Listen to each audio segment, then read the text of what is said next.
Bulan November adalah puluhan hari yang mencatat banyak sejarah bagi Republik Indonesia. Selain bulan yang mengharumkan nama baik Indonesia saat peristiwa 10 November 1945 hingga peristiwa yang menjadi aib yang sangat luar biasa terhadap Republik Indonesia. Itulah kisah pembantaian berdarah dingin di Timur Timur yang menyebabkan tewasnya 200 orang yang dikenal sebagai tragedi Santa Cruz 1991.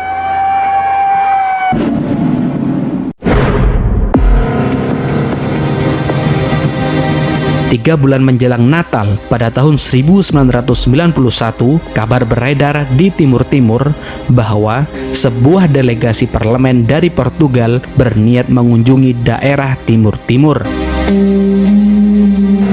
Rencananya, kedatangan mereka akan diikuti 12 jurnalis internasional. Siapapun tidak menyangka hal ini akan memicu peristiwa yang akan diingat orang sebagai catatan khusus dalam sejarah kekerasan militer Indonesia di bumi Timur Leste. Belakangan, niatan Portugal ini ditolak pemerintahan Soeharto. Indonesia keberatan bila kunjungan itu disertai para jurnalis.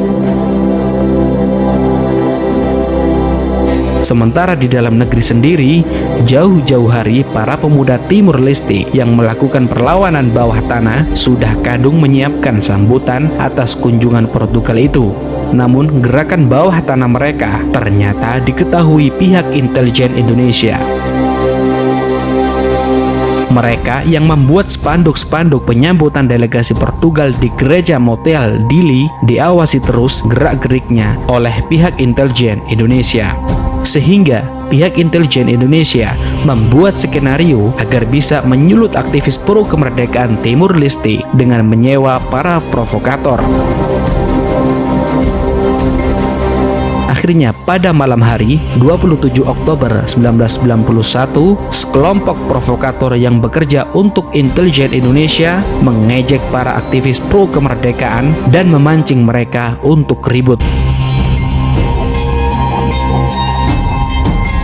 Tidak lama kemudian, anak-anak muda Timur Leste terpancing dan terjadilah perkelahian yang hebat yang berlangsung di malam itu juga. Kemudian, pagi hari 28 Oktober 1991, jasad aktivis muda pro kemerdekaan Timur Timur, Sebastian Gomez, ditemukan tergeletak di dekat gereja Motel.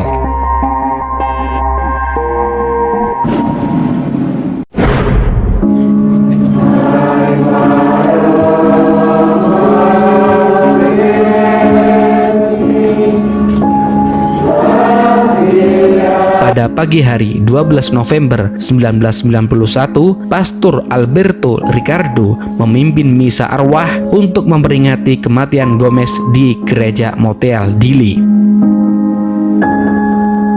Misa arwah diikuti ribuan umat Katolik Timur Leste.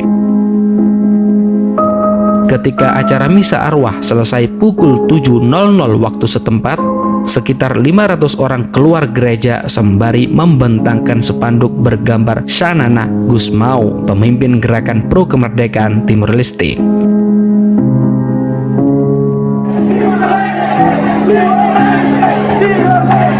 Sambil terus berjalan, mereka berteriak dengan lantang, "Timur Leste, Timur Leste, Timur Leste." Iringan pengunjuk rasa itu berjalan sekitar 4 km menuju pemakaman Santa Cruz tempat Gomez dimakamkan. Sampai di pemakaman Santa Cruz, tentara Indonesia telah bersiaga dengan pakaian preman yang dibentuk pada malam sebelumnya. Saat itulah suasana menjadi kacau.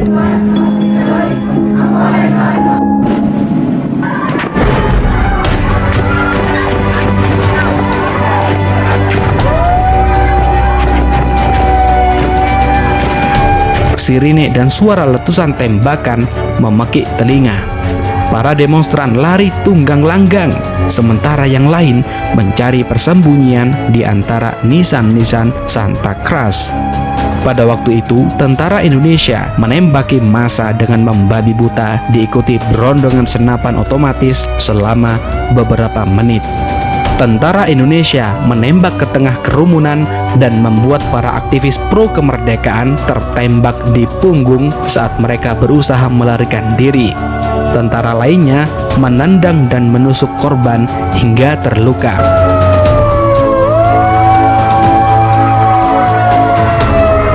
Di sisi lain, ada sejumlah orang yang bersembunyi di area pemakaman.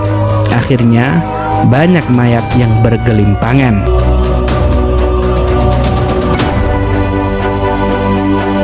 Dalam laporan Dewan Kehormatan Militer, peristiwa 12 November 1991 itu menewaskan 50 warga sipil Timur Timur. Tetapi, laporan lain menyebutkan ratusan orang luka-luka dan puluhan orang tewas terkena peluru tentara Indonesia.